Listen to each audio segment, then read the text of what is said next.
하나님께서는 우리를 사랑하시고 또 우리에게 필요한 것들을 채워주십니다. 우리가 살면서 누리는 모든 것들이 하나님께로부터 오는 것입니다. 사람은 행복한 삶을 살기를 원합니다. 하나님께서 주신 것에 감사하며 하나님께서 주신 기업을 지키기 원합니다. 그런데 인생을 살다 보면 기가 막힌 일을 당할 때가 있습니다. 억울한 일을 당할 때도 있고 불합리한 일을 당할 때가 있습니다. 특히 권력형 비리에 휘말리면 억울한 일을 당하여도 하소연할 때가 없습니다. 이를 공평하게 처리해야 할 사람들이 불의한 일을 행하고 특히 국가나 회사에서 그런 일을 당하면 개인이 감당할 수가 없습니다. 그로 인해 인생에 먹구름이 몰려오고 고난을 당하게 됩니다. 그럼에도 우리는 그 순간에 하나님께 살아계시고 우리를 지키심을 믿어야 합니다. 오늘 본문에서도 억울한 일을 당한 사람이 나옵니다. 바로 나봇입니다. 오늘 말씀을 통해서 몇 가지 은혜를 함께 나누기를 원합니다. 첫째, 하나님께서는 연약한 자를 지켜보고 계십니다. 세상에서는 힘이 강한 사람, 또 큰 자를 주목합니다. 하지만 하나님께서는 연약한 자와 약한 자를 지켜보십니다. 하나님께서는 작은 자의 억울함을 지켜보고 계십니다. 북이스라엘 왕 아합은 악한 왕이었지만 그럼에도 하나님께서 종종 하나님의 은혜를 내리셨습니다. 3년 동안 비가 오지 않았지만 엘리야의 기도를 통해서 비를 내려주셨고, 또 아람이 2번이나 공격해 왔지만 북이스라엘이 수적으로 열세임에도 불구하고 하나님께서 승리하게 하셨습니다. 이런 것을 통해서 여호와께서 바라시는 것은 여호와가 하나님이라는 것을 깨닫기를 바라셨습니다. 아합이 여호와를 하나님으로 알기를 원하셨습니다. 그런데 아합 왕은 매사에 진지하게 하나님을 생각하지 않고 하나님 말씀에 순종하지 않았습니다. 아람 왕 베나닷을 사로잡았지만 자기 마음대로 놓아주었습니다. 그래서 하나님께서 이에 대해서 아합 왕의 목숨으로 베나닷의 목숨을 대신하고 또 이스라엘 백성으로 하여금 아람 사람들을 대신한다고 하셨습니다. 이 말을 들은 아합 왕은 근심하고 답답하여 자기 왕궁으로 돌아갔습니다. 하나님께서 우리에게 은혜를 베푸시는 것은 우리가 하나님을 하나님으로 인정하고 알기를 바라시는 것입니다. 하나님께서 이 세상을 주관하고 계시고 우리의 인생의 주인이시라는 걸 깨닫게 하시는 것입니다. 그런데 하나님의 은혜를 받고도 그것을 깨닫지 못하고 하나님을 바라보지도 않고 하나님의 말씀에 순종하지도 않는다면 그것은 배은만덕한 것입니다. 우리가 하나님의 은혜를 받았으면 감사할 줄 알고 하나님의 말씀을 들으면 순종할 줄 알고 하나님으로부터 책망을 받았으면 회개할 줄 알아야 합니다. 그런데 아합에게는 이런 태도가 보이지 않았습니다. 이런 일이 있고 나서 시간이 얼마나 흘렀는지 모르지만 아합은 땅 문제로 고심하게 됩니다. 아합 왕 때 북이스라엘 수도는 사마리아 성이었습니다. 그리고 이스라엘이란 지역에 왕궁이 있었습니다. 지역 이름이 헷갈릴 수가 있는데 이스라엘은 민족의 이름이고 이스르엘은 지역 이름입니다. 한자 차이입니다. 사마리아는 산이어서 겨울에는 추웠는지 겨울에는 주로 이스라엘 왕궁에서 지냈습니다. 이스라엘은 평야 지역입니다. 가나안 땅에서는 보기 드문 농지였습니다. 넓은 농작지가 펼쳐져 있고 그 한쪽에 아합 왕의 왕궁이 있었습니다. 이 왕궁은 별장 같은 곳입니다. 그런데 이스라엘에 나봇의 포도원이 있었는데 왕궁에서 가까웠습니다. 아합이 나봇에게 말하기를 그의 포도원이 자기 왕궁 가까운 곳에 있으니 자기에게 주어서 채소밭으로 삼게 하라고 합니다. 그러면 자기가 그 대신에 그보다 더 아름다운 포도원을 주거나 아니면 나봇이 좋게 여기면 그 값을 돈으로 줄 것이라고 합니다. 하지만 나봇은 아합의 제안을 거절합니다. 자기 조상의 유산을 왕에게 주기를 여호와께서 금하셨다는 것입니다. 3절에 보시면 나봇이 아합에게 말하되 내 조상의 유산을 왕에게 주기를 여호와께서 금하실지로다 하니 나봇이 거절하자 아합 왕은 근심하고 답답하여 왕궁으로 돌아와 침상에 누워 얼굴을 돌리고 식사를 하지 않습니다. 이런 아합 왕의 모습을 보면 마치 어린아이와 같습니다. 나봇은 자기의 포도원을 조상의 유산으로 여겼습니다. 고대 이스라엘에서는 땅의 개념이 특별합니다. 가나안 땅을 정복하고 제비를 뽑아서 각 지파별로 땅을 나누어 줬습니다. 그리고 각 가문별로, 각 집안별로 땅을 나누어 줬습니다. 그리고 그 땅을 자손 대대로 물려주도록 했습니다. 그래야 자손들이 생계를 유지할 수 있습니다. 그리고 땅을 팔았다가도 희년이 되면 원주인에게 돌려주도록 했습니다. 희년은 50년마다 돌아옵니다. 그래서 땅은 반드시 지켜야 하는 기업으로 여겨졌습니다. 이런 땅의 개념에는 땅의 주인이 하나님이시라는 의미가 담겨져 있습니다. 땅의 주인이 사람이 아니라 하나님이시라는 것이죠. 그런데 아방의 땅의 개념을 보면 땅을 하나님의 기업으로 여기는 것이 아니라 땅을 단지 자기의 욕심을 채우는 수단으로 여겼습니다. 나봇의 포도원이 자기 왕궁 곁에 있으니까 그걸 사서 자기 채소밭으로 만들면 좋겠다는 것이죠. 이로 인해 땅에 대한 개념이 충돌합니다. 나봇은 땅을 하나님께 주신 기업으로 여기는데 아합은 땅을 자기 욕심을 채우는 수단으로 여겼습니다. 그런데 이런 아합의 땅 개념은 하나님을 전혀 의식하지 않은 것입니다. 하나님께서 이스라엘 백성에게 가나안 땅을 주시면서 이런 말씀하셨습니다. 신명기 11장 10절에 내가 들어가 차지하려 하는 땅은 내가 나온 애굽 땅과 같지 아니하니 거기에서는 너희가 파종한 후에 발로 물대기를 채소밭에 됨과 같이 하였거니와. 애굽 땅은 나일강 주변에 농경지가 있어서 그 땅을 채소밭으로 삼았습니다. 그래서 나일강은 강물을 끌어들여 가지고 농사를 지었습니다. 하지만 가나안 땅은 그렇지 않았습니다. 신명기 11장 11절과 12절에 보시면 너희가 건너가서 차지할 땅은 산과 골짜기가 있어서 하늘에서 내리는 비를 흡수하는 땅이요 내 하나님 여호와께서 돌봐주시는 땅이라. 연초부터 연말까지 내 하나님 여호와의 눈이 항상 그 위에 있느니라. 가나안 땅은 비를 흡수하는 땅이고 여호와께서 돌보시는 땅이라고 합니다. 연초부터 연말까지 여호와의 눈이 항상 그 위에 있다는 것입니다. 아합은 땅을 애굽의 채소밭처럼 여겼지만 나봇은 땅을 하나님께서 지켜보시는 기업으로 여겼습니다. 우리에게 주어진 것을 어떻게 여기느냐가 중요합니다. 나의 생명, 재산, 재능, 가족, 땅을 단순히 나의 소유로 여길 것인가 아니면 하나님께 주신 기업으로 여길 것인가.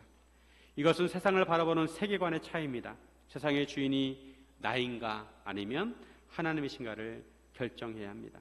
문제는 아합 왕의 아내 이세벨로 인해서 더 문제가 커졌습니다. 이세벨은 아합 왕이 밥을 먹지 않으니까 무엇 때문에 그런지 아합에게 물었습니다. 그러자 아합이 나봇의 일을 일러 바칩니다. 그러자 이세벨이 아합 왕에게 걱정하지 말고 일어나서 밥을 먹으라고 합니다. 당신은 이스라엘 왕이 아닙니까? 내가 나봇의 포도원을 왕에게 드리겠나이다 합니다. 당신이 왕인데 지금 그게 왕이 취할 태도냐고 하면서 자기가 그 포도원을 주겠다고 합니다. 이세벨은 아합의 이름으로 편지를 써서 아합의 도장을 찍고 편지를 봉해서 나봇과 함께 사는 장로와 귀족들에게 보냅니다. 편지 내용은 이렇습니다. 너희는 금식을 선포하고 나봇을 백성들 가운데 높이 앉힌 다음에 불량자 두 사람을 그의 앞에 마주 앉히고 그들로 하여금 나봇이 하나님과 왕을 저주했다는 거짓 증언을 하라고 합니다. 그리고 나봇을 끌고 나가서 돌로 쳐 죽이라는 것입니다. 죄가 없는 나봇을 거짓 증언을 통해 죽이라는 것입니다. 이런 편지를 받은 그의 성읍에 사는 장로와 귀족들이 어떻게 했을까요? 이세벨의 편지 내용대로 했습니다. 그리고 그대로 했다고 이세벨에게 답장을 보냅니다. 열왕기하에 보면 나봇만 죽인 것이 아니라 나봇의 아들까지 다 죽였습니다. 그래야 그 땅을 물려받은 사람이 없어서 왕이 차지할 수 있기 때문입니다. 이세벨은 아합 왕에게 나봇이 죽었다고 하면서 일어나서 나봇의 포도원을 차지하라고 합니다. 이세벨은 이처럼 악랄한 여자였습니다. 세상에서는 이런 일들이 일어납니다. 힘이 강한 사람이 힘이 약한 사람을 우습게 보고 폭력을 행사합니다. 하지만 나봇의 미드처럼 하나님께서 이 모든 것을 다 지켜보고 계십니다. 여호와의 눈이 항상 지켜보고 있습니다. 하나님께서는 연약한 자에게 관심이 많으십니다. 그래서 구약에 보면 하나님께서 항상 나그네와 과부와 고아를 신경 씁니다. 그들을 돌보고 그들을 도와주라고 합니다. 추수할 때도 일부를 남겨놓고 그들이 먹을 수 있도록 하라고 합니다. 그처럼 하나님께서 지금도 연약한 자를 지켜보시고 돌보고 계십니다. 우리가 억울한 일을 당할 때 하나님께서 지켜보고 계십니다. 예수님께서 이 땅에 오셔서 연약한 자를 가까이 하셨고 돌보셨습니다. 우리 이 땅에 살면서 나보처럼 때로 억울한 일을 당할 수 있습니다. 그럴 때 우리는 기억해야 합니다. 하나님께서 나를 지켜보고 계시고 돌보신다는 것을 기억하시기 바랍니다. 하나님께서 우리를 지켜보고 계십니다. 그리고 우리는 또한 한편으로 연약한 자를 돌봐야 합니다. 우리의 눈이 하나님께 향하신 곳을 향해야 합니다. 우리 주변에 있는 어려운 사람들을 도와주고 돌봐야 합니다. 요즘처럼 무더운 날씨에 더위로 인해서 고생하고 있는 사람들이 있다면 시원한 물이라도 대접하고 도와줘야 합니다. 요즘은 공공야소나 도로에 CCTV가 많아서 사람들이 무슨 행동을 하는지 다 찍힙니다. 어디를 가고 어떻게 행동하는지 알 수가 있습니다. 하지만 사각지대가 있습니다. 범죄를 꾸미는 사람들은 CCTV가 없는 곳에서 죄를 짓습니다. 하지만 그럼에도 하나님께서 다 보고 계십니다. 그러므로 우리는 억울한 일을 당하더라도 하나님께서 나를 돌보심을 믿어야 합니다.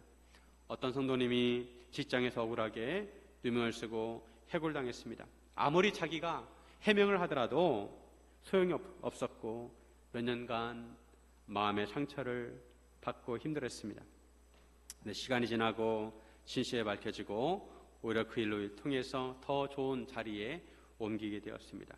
그분은 고백하기를 그때는 하나님이 나를 버리신 줄로 알았는데 사실은 나를 지켜보고 계셨다는 것을 깨달았다고 하였습니다. 사랑하는 여러분, 하나님께서 연약한 자들을 지키심을 믿으시기를 주님의 이름으로 축원드립니다. 둘째, 죄는 숨길 수 없고 하나님의 공의는 반드시 이루어집니다. 죄를 짓는 사람들은 그 죄가 드러나지 않을 거라고 확신하면서 죄를 짓습니다. 하지만 언젠가는 죄들이 다 드러나게 되고 하나님께서 공의로 심판하십니다. 아합과 이세벨은 북이스라엘의 최고 권력자들입니다. 그래서 그들이 나쁜 짓을 하더라도 그들을 처벌하거나 그들의 죄를 나무라는 사람이 없었습니다. 만약 그런 사람이 있었다면 이세벨이 가만히 놔두지 않았을 것입니다. 쥐도 새도 모르게 사라졌을 것입니다. 하지만 그들은 하나님을 속일 수 없었습니다. 아무리 이세벨이 남편의 이름으로 편지를 보내고 남편 도장을 찍고 거짓 증인을 세워서 나보드에게 죄를 뒤집어 씌워서 죽였을지라도 하나님께서는 그들의 악행을 다 아셨습니다. 그 성읍의 장로와 귀족들은 실세를 알았습니다.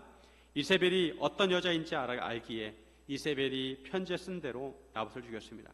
그들도 권력에 굴복을 했습니다. 그리고 그 결과를 아합 왕이 아니라 이세벨에게 보고합니다. 이렇게 해서 나봇을 죽인 것이 완전 범죄처럼 되었습니다. 나봇 살인사건의 범인은 이세벨입니다. 그가 살인을 교사했고 그 성읍의 장로와 귀족들도 공범이었습니다. 하지만 그 당시에 이를 밝혀낼 특검도 없고 법도 없었습니다. 하지만 여호와 하나님께서 이 모든 것을 지켜보시고 하나님의 선지자 디벳 사람 엘리야에게 이스라엘의 아합에게 가라고 하십니다. 아합이 나봇의 포도원을 찾아러 그리로 내려갔다는 것입니다. 19절에 보시면 너는 그에게 말하여 이르기를 여호와의 말씀이 내가 죽이고 또 빼앗았느냐고 하셨다 하고 또 그에게 이르기를 여호와의 말씀이 개들이 나봇의 피를 핥은 곳에서 개들이 내 피 곧 내 몸의 피도 핥으리라 하였다 하라. 여호와 하나님께서 아무도 심판할 수 없는 아합과 이세벨을 심판하십니다. 개들이 나봇의 피를 핥은 곳에서 개들이 아합과 아합의 몸의 피도 핥을 것이라고 하십니다. 요즘은 집집마다 강아지를 키웁니다. 강아지를 반려동물로 키우면서 가족처럼 여깁니다.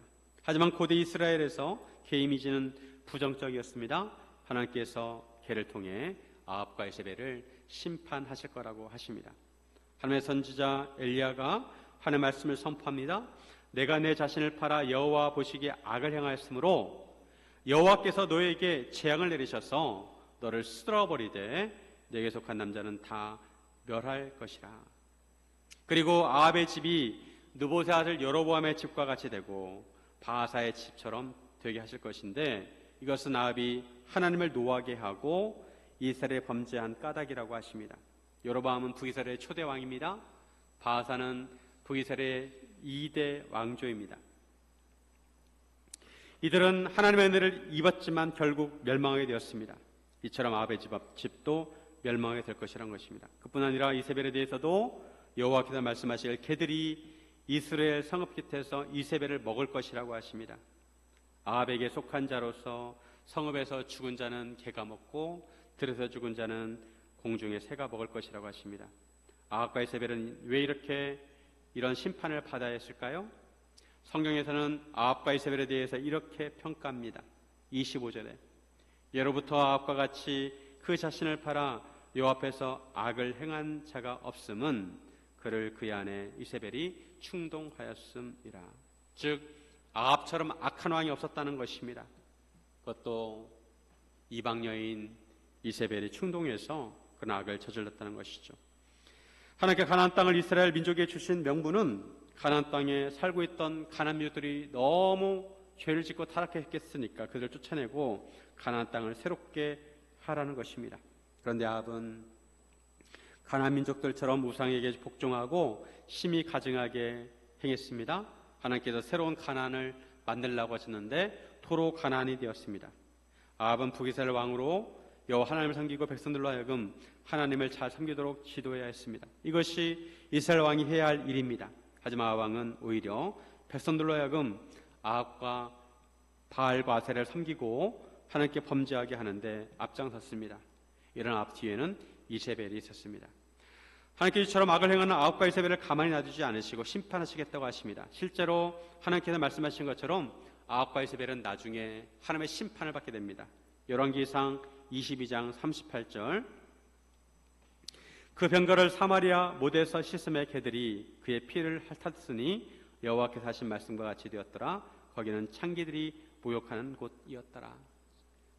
아합이 나중에 아람과 세 번째 전쟁을 하게 되는데 그 전쟁을 할 때 죽게 됩니다. 그래서 아합이 탔던 그 병거를 이스라엘에서 씻게 되는데 그 피를 개들이 핥게 된다는 것이죠. 그리고 예후가 쿠데타를 일으켜서 정권을 장악하게 되는데 그때 이세벨을 심판하게 됩니다.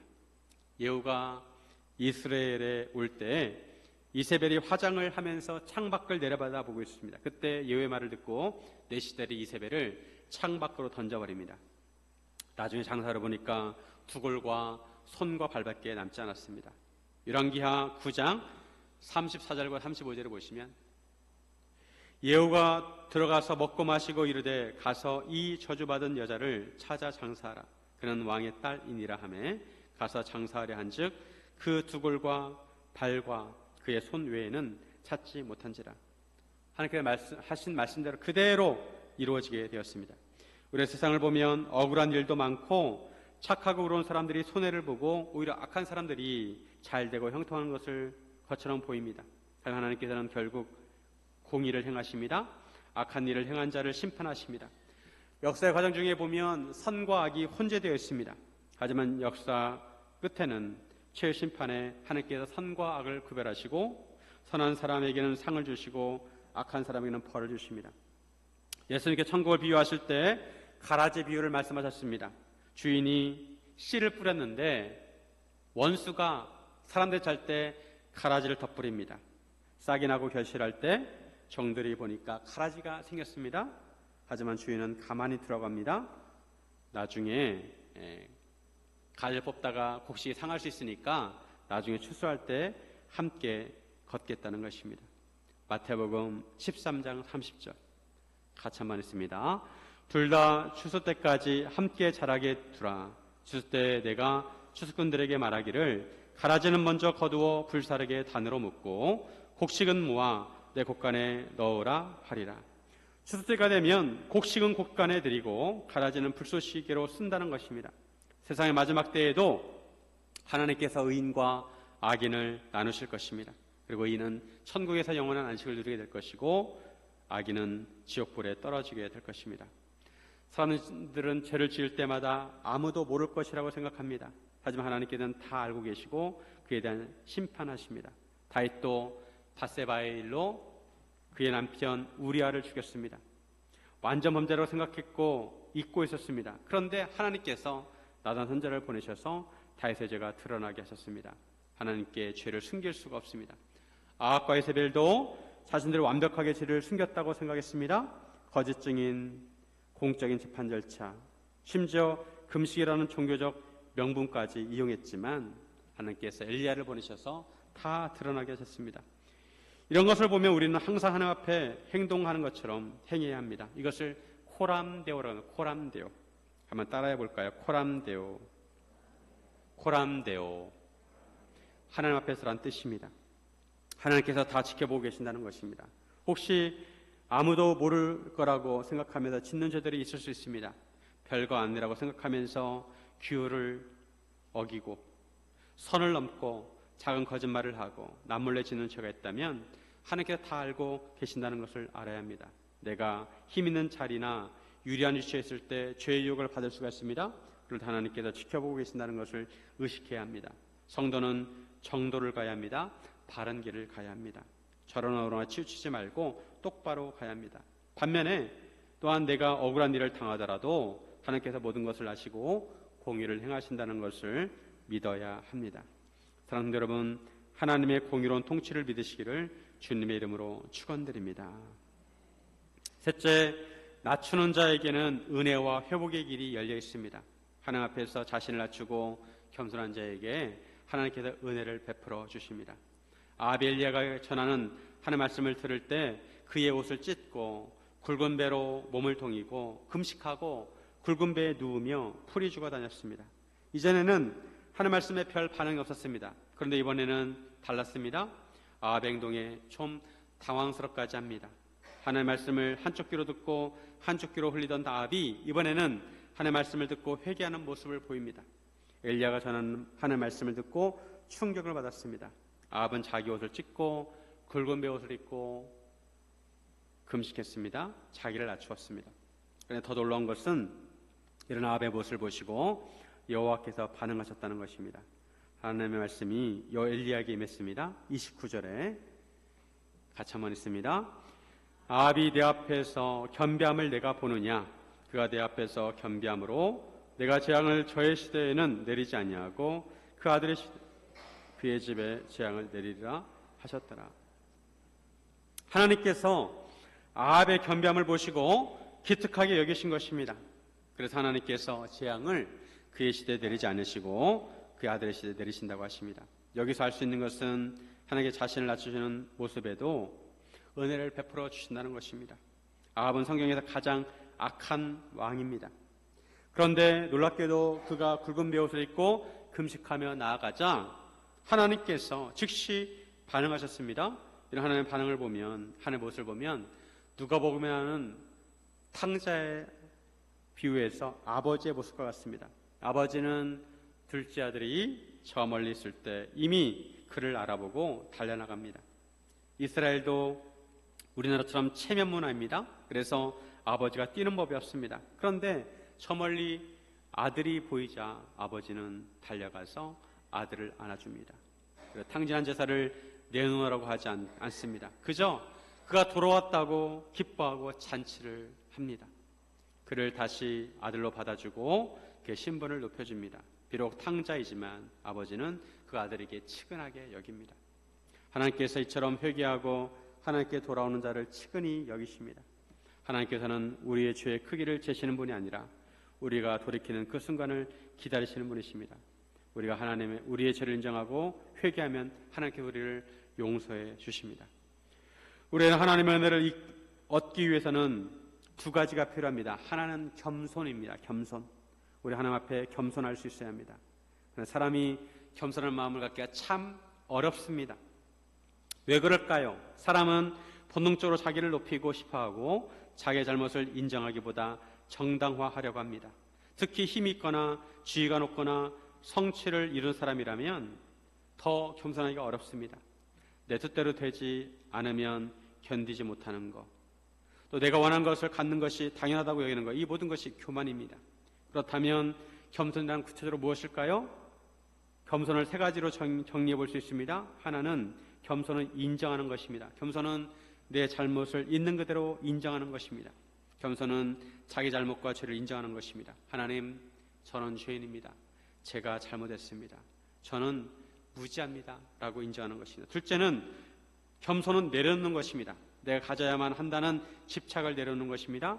내 권리와 내 자존심과 내가 옳다는 확신까지도 하나님 앞에 내려놓는 것입니다. 세 번째는 겸손은 순종하는 것입니다. 하나님 말씀에 실제로 행동으로 옮기는 것이 겸손의 완성입니다. 겸손은 감정이 아니라 행동입니다. 야고보서 4장 6절 같이 한번 했습니다. 그러나 더 큰 은혜를 주시나니 그러므로 이르시되 하나님이 교만한 자를 물리치시고 겸손한 자에게 은혜를 주신다 하였느니라. 하나님께서 겸손한 자에게 은혜를 베풀어 주십니다. 우리는 주기적으로 교만이라는 잡초를 제거하고 겸손해야 합니다. 우리가 하나님의 은혜를 잊기 위해서 필요한 또 한 가지는 하나님의 성품을 믿는 것입니다. 하나님께서 우리를 치근히 여기신다는 것을 믿어야 합니다. 우리가 하나님께 돌아가면 우리를 받아주신다는 것을 믿어야 합니다. 하나님은 자비로우시고 노하기를 더디하십니다. 하나님을 인색한 분으로 생각해서 안 됩니다. 우리는 하나님의 인자하심을 믿어야 합니다. 어느 아이가 부모님이 아끼던 물건을 실수로 깨뜨렸습니다.